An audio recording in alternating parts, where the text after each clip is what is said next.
What's hot? Not very much. I mean, it's freezing cold. It is absolutely freezing. Baltic. I wouldn't go Baltic, but it's I cold. would say it's Baltic. It's not Baltic. It is Baltic.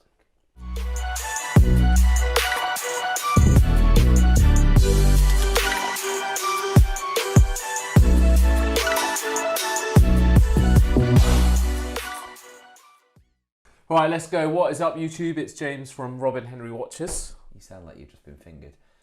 I have not been fingered. It's like no this motivation year. at all. I don't think I got fingered last year either. No. I don't know whether we should really open with that. That could put off some audiences. Anyway, moving on. Medically fingered. Medically fingered Is that with the physical? good cause. Everyone get checked. I am 40, so It's important to it get checked. happens. Anyway, I'm not 40. I'm No. I'm safe. Anyway, more importantly, mentally 57. tell me what's hot in the world right now. In fact, what are you wearing to start with? It's hard now. It's been ages since I've done a wristwatch check. I am wearing a Cartier Tank Dumas, mechanical though. Beautiful black dial. The condition on this is absolutely insane because it's been re-electroplated. It's on a new strap. Cartier buckle as well? Yep. Cartier buckle. So yeah, really cool watch. $2.5 grand. Pocket change. We've got them in quartz. We've got them in mechanical, but all my other ones are lemon dials, which are like kind of really sought after. This though just hits a little bit different because you don't see many black dials. Super awesome Cartier. Nice. Sexy Cartier. That's what I'd say. Cartier. Right, let's get on to what's hot. What's hot? What is hot? I don't know. You got the list. Where do we start? How about a brand close to both of our hearts at the moment and a person who's close to that brand? Who's close? Are you talking Amiga here? No, we're talking David Beckham. Oh yeah. It's super late. I got up early. Right. So recently, obviously it's not obvious at all. So the David Beckham documentary on Netflix. So David Beckham is probably their most high-profile ambassador for Tudor watches. And he's a real ambassador. Yeah, he is. And Like, I mean, I know there's like Lady Gaga, and there's probably some other. I don't know who the others are. And Lady Gaga, They've gone very heavy on the adventurers angle lately. Is she relevant really at the moment? I don't know. I don't think so. Know. I've not heard her mentioned in a Maybe long they've time. dropped her. Anyway, David Beckham is still there for me. Their number one brand ambassador. He's one of the most famous people in And- the world. Yes, still. And throughout the whole documentary, literally, he solidly wore Tudor throughout because it was obviously filmed over a series of interviews. But he was wearing a different Tudor every time. Yeah. So And he wears everything. he was definitely wearing the Pelagos on a rubber strap. He was definitely wearing the Tudor, obviously not Tudor, the Ranger. He's wearing the Ranger on a NATO. Yeah. Couldn't be others. I mean, it wasn't like it was massively prominent. I mean, he was obviously wearing Tudor because he was obligated to, maybe. Yeah. But I would say this: it wasn't like there was no clear wrist shots or like any of this it's going all on. subtle product If you placement. didn't know, if you're not a massive watch collector, you wouldn't have known what he was wearing because you No. didn't even get a good shot of it. Most of the times, like all I could see was the size of the case or the strap. I'd be curious to know how committed he is an ambassador, though. Is he an ambassador for the money, or is he an ambassador because he genuinely likes them? I think he's got to genuinely like them. This guy is worth a few $100 million. You got to remember he's wearing one of these though as well. But if you weren't that into it, you're worth a few $100 million. You're as busy as hell because obviously he's got his own football club. He's got all of these other brand partnership deals and things like that. Why bother? He doesn't need a free watch. He could just turn up to Jacob. Jacob would give him a watch, right? He can afford any watch in the world. Why bother? But the question is, how much is he being paid to wear them? Well, listen, I'm sure he's being paid great money, but I think he saw it as an opportunity to mix his passion with that. I mean, over the years, he's been photographed wearing loads of Rolex. I mean, if you saw early in the documentary, he was wearing an all-gold Yachtmaster. Yeah. Which That's obviously, okay. I'm sure Rolex signed off on that. No, that was one of the first things that he bought when he got his contract with Manchester United. And he was wearing that. You could see when it was showing the archive footage, he was wearing that gold Yachtmaster a lot with the white dial, which was a cool watch. He was also pictured unfortunately wearing a lot of Jacobs. He had like the 5 time zone. There were some other monstrosities in there in his early days that I didn't quite get a good look at. But you could see his evolution of watch collecting over the years. Loads of Rolex in there. He's obviously a massive collector. And he went through that stage which a lot of us go through, although I don't think new collectors do so much, where you buy all the wacky stuff. Like, could have been like crazy, like Frank Muller's Gerard Perregaux and things like that. I think he bought all that random stuff. Well, he could afford to and lose money on exactly it. Doesn't Whereas really I don't think collectors do these days, because everyone's like, oh, value retention and I want to make a profit. Everyone's fucking skint. No, I don't think it's that. I think it's that, you know, people are too scared to venture out from Rolex AP Patek, and everyone is so obsessed about value retention and making a profit. But I don't want to deviate too much. So it was interesting to see. I think he genuinely is. You know, we both love Tudors. I've got obviously the Black Bay Dark, which I've had for about 3 years. I've got up there the Black Bay 54. We've got in the shop the Pelagos, brand new 23 stickered. 58. You're wearing that. Don't say that in such a dirty manner. That ugly thing. You know, for a lot of us, I think Tudor is what Rolex was kind of, you know, 50s, 60s. Yeah. Like weird noises that coming through. There's a lot of weird noises coming out of your house at the moment. Yeah. I mean, sorry, the studio. The studio, yes. Yes. So yeah, I found it really interesting. I mean, the documentary was interesting anyway. He's an interesting guy. He's quite likeable as well, David Beckham.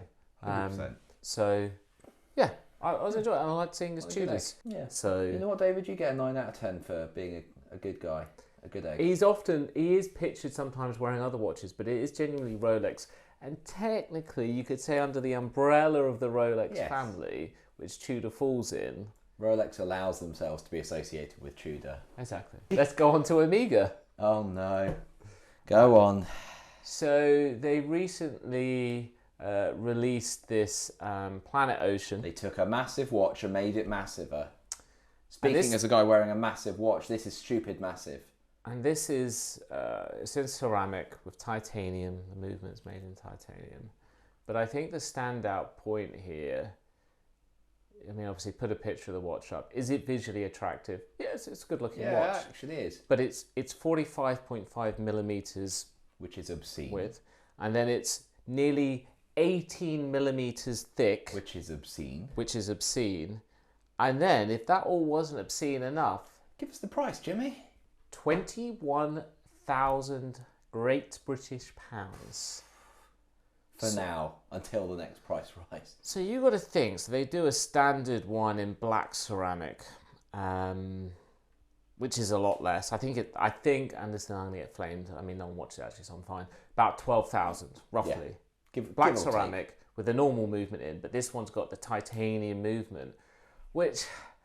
do we really care? I guess that's the question. No. Because the finishing looks like it's dog, because it's like sandblasted finish. Yeah. Is it cool as titanium? Yeah, I guess, but not if you're going to double the price on I don't think it's 10 grand cool. And you look at, I know some people were defending it. When Amiga launched it on their Instagram page, there were like the fanboys in there defending it. They're like, it's a dive watch, it's supposed to be big.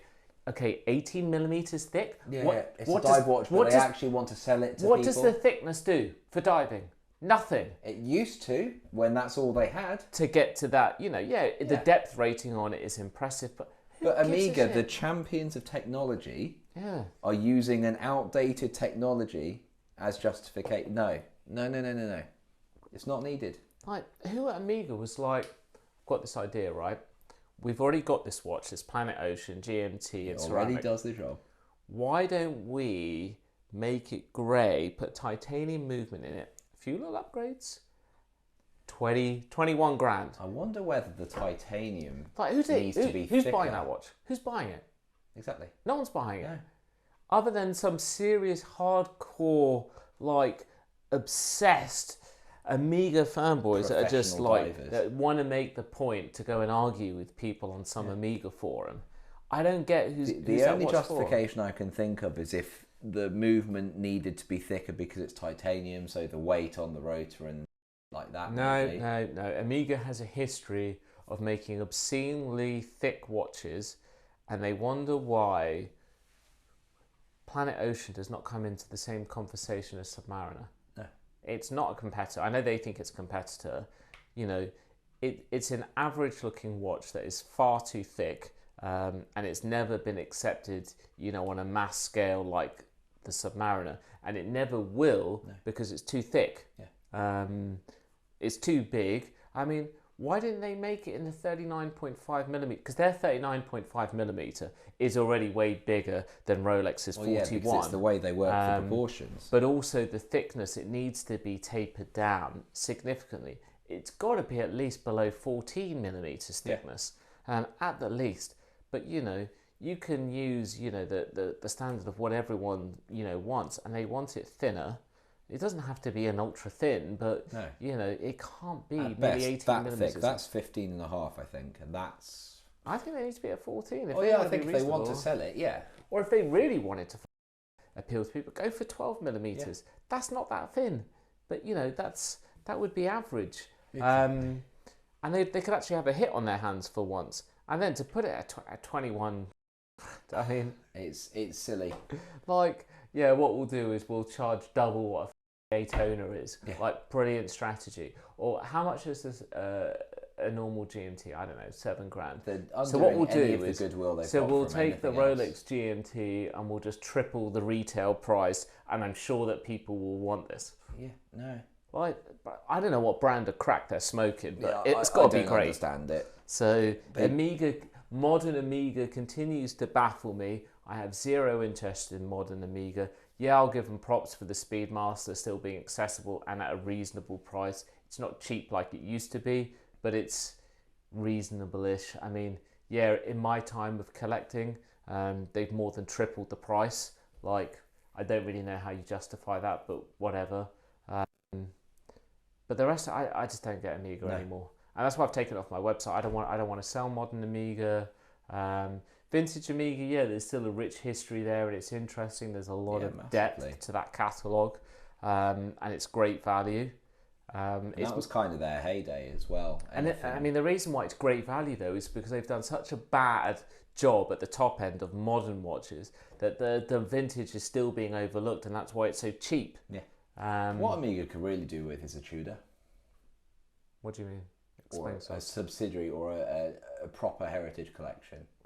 Something that Tudor does for Rolex right now. No, I don't think it does need that. But it would need to be under the Amiga. They need a heritage collection.